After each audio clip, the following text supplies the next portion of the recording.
Our objective here is to derive an expression for the fluid acceleration following a fluid particle. So it's important to recognize that, formulas like F equals ma are written using an acceleration that follows the particle. So what we need to do here is write the time rate of change of the velocity of a fluid particle that we track as it moves, from position r at time t to a new position. So now we've talked about using the Eulerian frame of reference to track the fluid velocity or to do an accounting of it.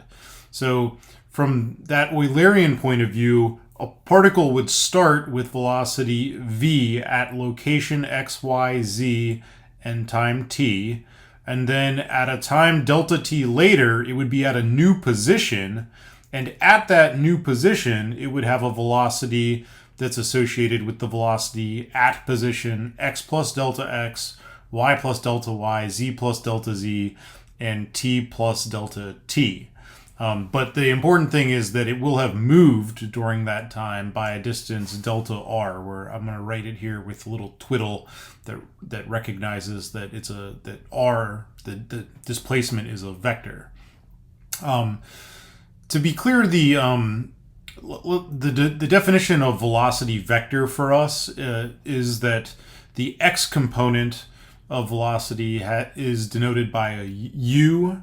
The y component is denoted by v, and the z component is denoted by w. And in principle, each one of these components can be a separate function of x, y, z, and time. So what we need to do in order to take the time derivative is first calculate the difference in velocity at those 2 points. So that's just the velocity at x plus delta x, y plus delta y, z plus delta z, and t plus delta t, minus the velocity associated with point x, y, and z at time t. Of course, you can relate the distance or the difference in position to the velocities itself, right? So the distance dx that the fluid particle would travel would just be u times delta t. And similarly, like the y distance that it would travel would be v delta t. So ultimately, what we'd like to do here is to, take the derivative delta v, or, the delta in velocity divided by delta time to get the acceleration. To help us do that, what I'm going to do is take a multivariate Taylor expansion that accounts, for each of the 4 separate changes, delta x, delta y, delta z, and delta t. So basically, to do that, we'll just take, it's sort of a chain rule type thing. So we take the initial position plus dv dx times delta x plus dv dy times delta y plus dv dz delta z plus dv dz or dt delta t. And then we can go through and recognize that delta x itself is just like u times delta t, and then similarly for the other velocity components. So if we do that and put it all together, we can calculate that the difference in velocities between time 1 and 2 is just u dv dx plus v dv dy plus w dv dz. I'm missing a time term here.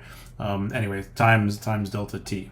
And then if I write out the acceleration then, so that's dv dt, I just divide by the delta t that's left over. I'll see that there's 4 terms. There's like a local derivative, like partial dv dt, plus those, what I'll call the convective derivative terms, u dv dx plus v dv dy plus w dv dz. So those terms that involve like the velocity components times the derivative with that same spatial direction, those 3 terms are called the convective derivative. They can be, and usually are, non-zero even for a steady flow. So to put that in perspective, what that means is that, so if I think about the velocity, like a steady state flow, that means that the velocity at any point is not changing in time. But it might change with position, right? So the velocity is different at different positions within the flow. That means that when I go to take these spatial derivatives, dv dx, those are not going to be 0. So a fluid is accelerating even in a steady state flow, just because, and that's really just a result of the fact that we're using the Eulerian description of velocities, where we're describing the velocities at a particular point in space that's fixed over time.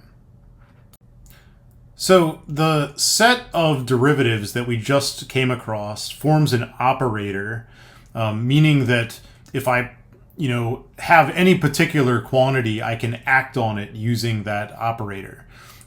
So in this case, that the thing that we were acting on was the velocity. So this operator is called the material derivative. That's what happens when you take the local derivative with respect to time of a thing, and then follow that by the convective derivative of a thing. That operator is called the material derivative. If I look at the form of it, especially like the back half of the convective derivative, that can be written in a condensed form where you have the partial derivative with respect to time plus v dot del of whatever the thing is. So in this case, the thing was velocity. So because u dot du dx, or so like the gradient is basically I hat dx plus j hat dy plus k hat d z ddz. And if I just look at what happens when I take the dot product of the velocity with that, I'll recover v dot del, the v dot del operator.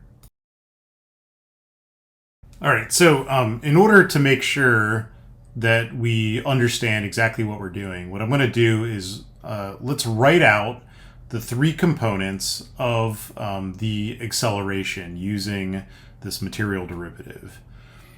Right, so the local derivative with respect to time plus v dot del v. It's quite an unusual thing because there are, well, the first thing to recognize is that there are three components, because acceleration has three components: an x component, a y component, and a z component. So let's write out the material derivative again. So this is the material derivative. And then let's write out the x component of that. So the x component is what would happen if I put in the first component of velocity, right? I was trying to insert things into the material derivative. It operates on things. There are three things that go in there: u, v, and w. So it turns out that the first component of the acceleration is what happens when I put in u. The second component of acceleration is what happens when I put in v. And then the third component of acceleration is what happens when I put in w, the z component of velocity.